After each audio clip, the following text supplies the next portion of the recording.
Welcome to தார்னிஸ் channel. ரொம்ப சிம்பிளான ஒரு இறால் வறுவல் தான் நான் உங்களுக்கு செஞ்சு காட்ட போகிறேன்.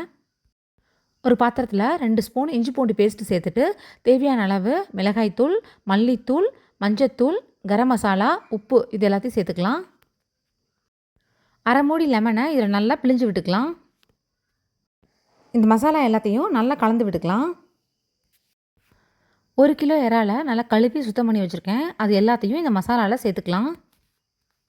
இந்த இறாலை இந்த மசாலா கூட நல்லா பெசரி வச்சுட்டு ஒரு அரை மணி நேரம் அப்படியே இதை ஊற வச்சுக்கலாம். ஒரு கடாயில் 2 ஸ்பூன் எண்ணெய் சேர்த்துக்கலாம். எண்ணெய் நல்லா சூடானோன்னே 1 டீஸ்பூன் சோம்பு, ஒரு கொத்து கருவேப்பிலை சேர்த்துக்கலாம். நம்ம ஊற வச்சுருக்க இறாவையும் இதில் சேர்த்துட்டு நல்லா கலந்து விட்டுக்கலாம். இறால் வேகிறதுக்கு நம்ம தண்ணி எதுவும் சேர்க்க வேண்டாம். இதுலேருந்தே தண்ணி விடும். அந்த தண்ணியே வேகிறதுக்கு போதுமானது. பாருங்கள், நம்ம இதில் தண்ணியே சேர்க்கல, ஆனால் இதில் எவ்வளோ தண்ணி இருக்குது பார்த்தீங்களா?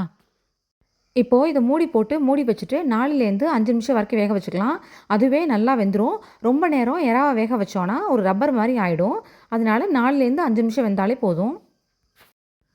இறால் நல்லா வெந்துருச்சு. உங்களுக்கு இப்படியே வேணும்னா இப்போவே ஸ்டவ் ஆஃப் பண்ணிக்கலாம். இல்லை இன்னும் நல்லா கிறிஸ்பியாக வேணும்னா இன்னும் கொஞ்சம் நேரம் அடுப்பில் வச்சுக்கோங்க.